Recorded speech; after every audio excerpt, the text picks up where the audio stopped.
He was only 17 when he was betrayed, wearing his flashy robe, dreaming of greatness, until his own brothers jumped him, ripped it off, and threw him in a pit like yesterday's trash.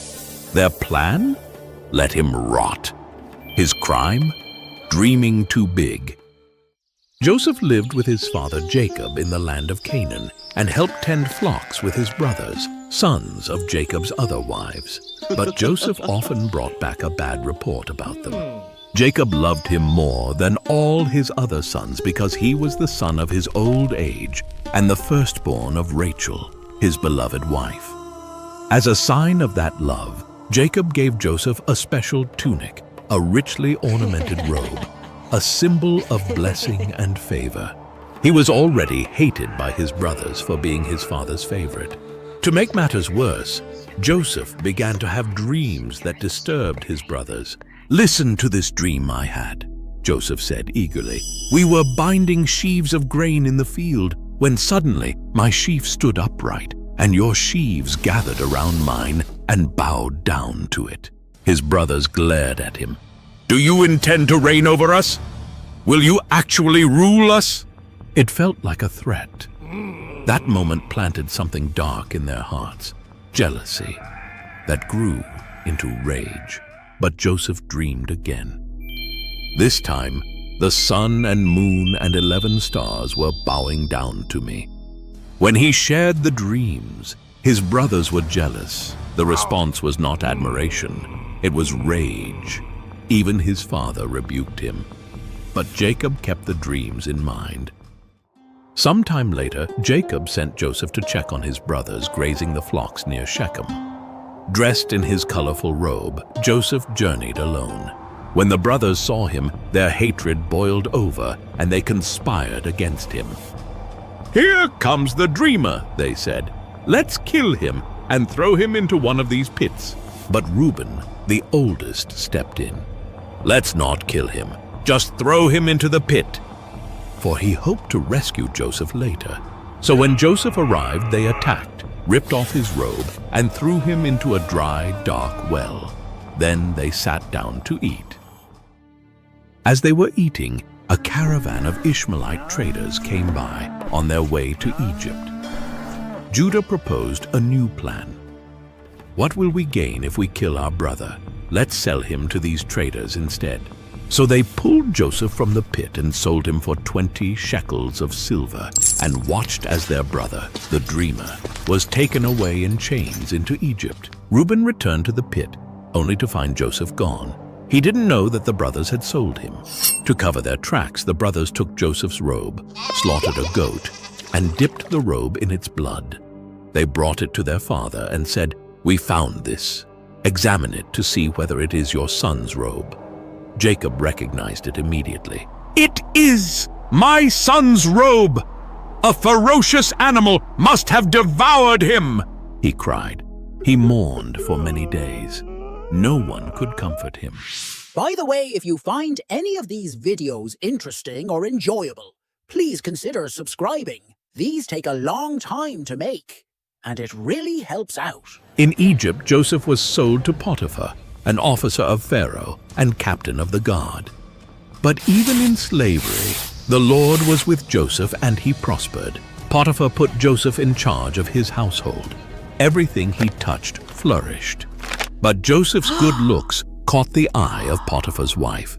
When Joseph refused her advances, saying, "How then could I do such a wicked thing and sin against God?" she falsely accused him of assault. Potiphar, enraged, threw Joseph into prison. And still, the Lord was with him. One night, 2 of Pharaoh's officials who were in prison for offending their master both had dreams. They were the chief cupbearer and the baker. No one could tell them what their dreams meant until Joseph said, "Do not interpretations belong to God? Tell me your dreams." He translated their dream, and the cupbearer's dream meant restoration in 3 days, while the baker's dream meant execution. Both came true, exactly as Joseph had said. Joseph begged the cupbearer, "When you are restored, remember me." But the cupbearer forgot him. 2 more years passed. Then Pharaoh had disturbing dreams, and none of his magicians could interpret them.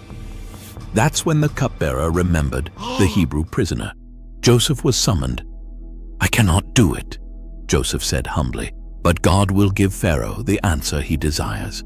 Joseph explained. The 2 dreams were one. 7 years of great abundance are coming to Egypt. Then 7 years of famine will follow. Let Pharaoh appoint a wise man to store food during the good years, so that Egypt may survive the famine. Pharaoh was amazed. Wow! Can we find anyone like this man, in whom is the Spirit of God? Joseph was appointed second in command of all Egypt, at just 30 years old. When famine spread, Jacob sent his sons to Egypt to buy grain, except Benjamin, Joseph's only full brother. They bowed before Egypt's governor, not knowing it was Joseph. He recognized them immediately, but he spoke through an interpreter and tested their hearts. So first he accused them. "You're spies! You've come to uncover the weakness of Egypt!" They stumbled over their words, swearing they were honest men. 10 sons of one man, once 12. One was gone, they said, and the youngest was left behind. Joseph's eyes narrowed. That youngest one was Benjamin, his only full brother. So he pushed the test further. "Bring your youngest brother. Prove your story." He bound Simeon in front of them and sent the rest home with grain in their sacks, and silver secretly returned. Later, when they came back, Benjamin included, Joseph hosted them for a feast. But the test wasn't over. He framed them. He slipped his silver cup into Benjamin's sack, and as they were leaving, his steward chased them down and accused them of theft. Back in the palace, this was the moment Joseph had waited for. Would they abandon Benjamin like they had abandoned him, or had time and guilt changed their hearts? And then Judah stepped forward. "Take me instead," he pleaded. "Let the boy go home. If he doesn't return, our father will die of heartbreak." It was no longer the voice of jealousy. It was the voice of repentance. At Judah's words, Joseph's heart broke open. He commanded everyone to leave the room. The Egyptian officials were stunned, but they obeyed. Only his brothers remained, confused, nervous, silent. And then Joseph said the words they never expected to hear. "I am Joseph, your brother, whom you sold into Egypt. Is my father still alive?" Silence. Their faces went pale. They couldn't breathe, couldn't move.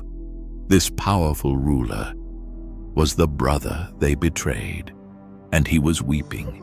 "Come close," he said. "Don't be afraid. You meant it for evil, but God meant it for good. But do not be distressed. God sent me ahead of you to preserve life." He forgave them and wept with them. The dreams had come true.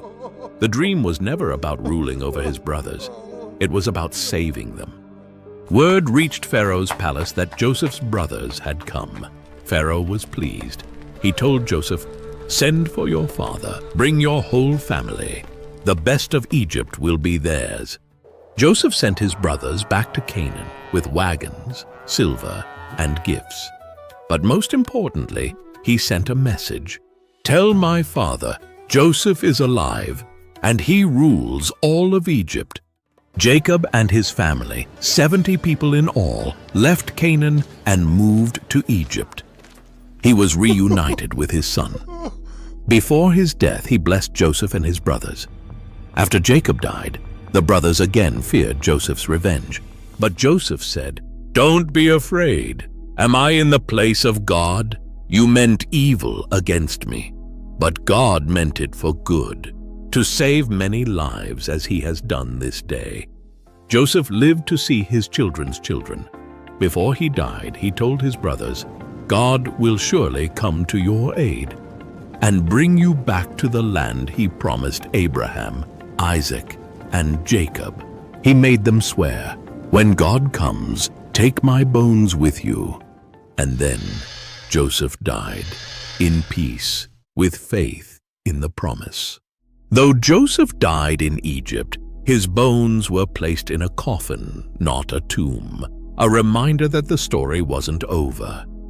Centuries later, when Moses led Israel out of Egypt, they carried Joseph's bones with them, through the Red Sea, through the wilderness, through every trial and battle, until the day they laid him to rest at Shechem, in the very land Joseph spoke of.